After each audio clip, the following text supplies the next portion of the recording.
You know, sometimes the most revolutionary act isn't a speech or a battle or a protest. Sometimes it's just a painting. It's an artist insisting on showing the world not as we wish it was, but exactly how it is. Today, we're going to talk about a guy who used his paintbrush like a weapon and completely changed the game of art forever. All right, so this is our guy, Gustave Courbet. I mean, just look at him. He looks like a man who does not back down from a fight. And he came to Paris from his small hometown with a really big, and what turned out to be, a really dangerous idea. And that's the big question, right? How does a painter, a guy working with oil and canvas, become a threat to the entire cultural establishment of a country like France? The answer to that, well, that's what makes this story so incredible. Look, to really get why a rebel is a rebel, you first have to understand the empire they're fighting against. So before we get to Courbet's big revolution, we need to take a look at what the art world was like before he came along and crashed the party. So this is what was considered great art back then. Huge, dramatic scenes from history, like this one.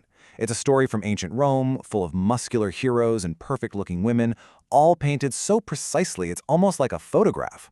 This was the gold standard, set by the French Academy, the institution that basically controlled everything. Or if history wasn't your thing, you'd paint mythology. And wow, was this painting a hit. It's The Birth of Venus. I mean, look at it. The flawless skin, the lazy, elegant pose, the little angels flying around. It is pure fantasy. And in a time of political chaos, this was the kind of escape the rich and powerful wanted to buy. It's beautiful, no doubt, but it has zero to do with real life in Paris. So you see, there were rules, very strict rules. Your subjects had to be noble. Think history, myths, religion. Your style had to be completely perfect and polished. You couldn't even see the brushstrokes. And the whole point was to create a perfect imaginary world, not the messy one that existed right outside the studio door. So into this perfect world of gods and heroes walks our rebel from the countryside, Gustave Courbet. And he comes along with an idea so simple, it was completely revolutionary. He called his idea realism. The name really says it all. The goal wasn't to paint some perfect past. It was to paint the here and now, to show regular people in regular places, honestly, without adding any glamour or hiding any of the flaws, warts and all. In this quote from him, it just sums up his entire philosophy. He said, "I cannot paint an angel because I have never seen one." It was that simple. If he couldn't see it, touch it, experience it in his own life, he wasn't going to put it on a canvas. Period.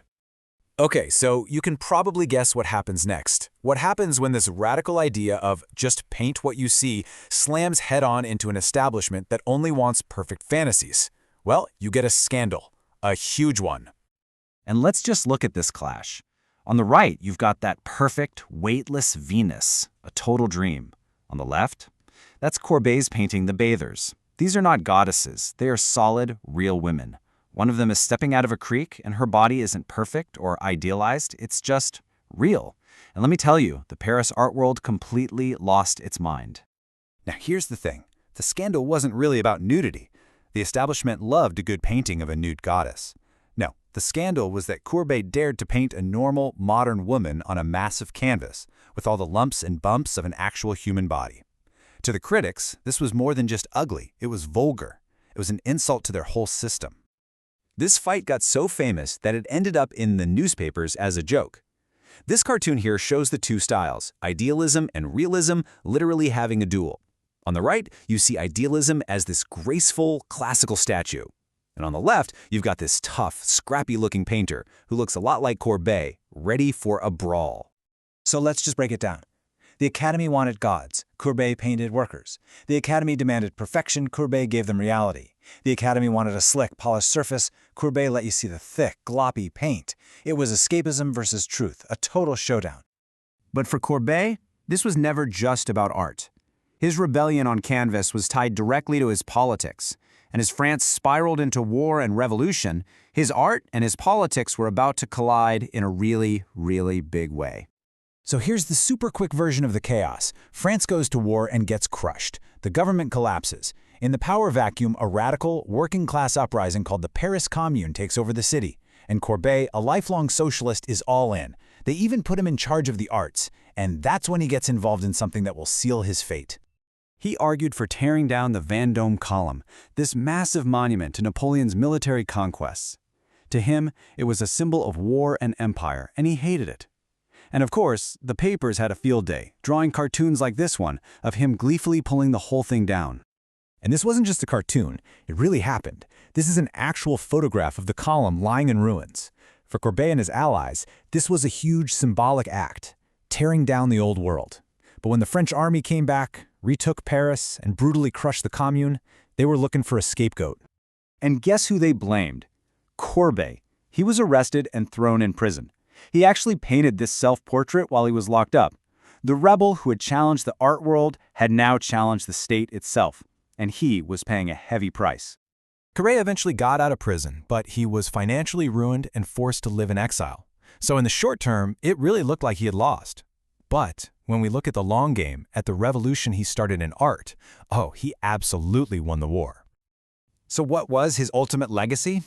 Well, he basically kicked the door open for every artist who came after him.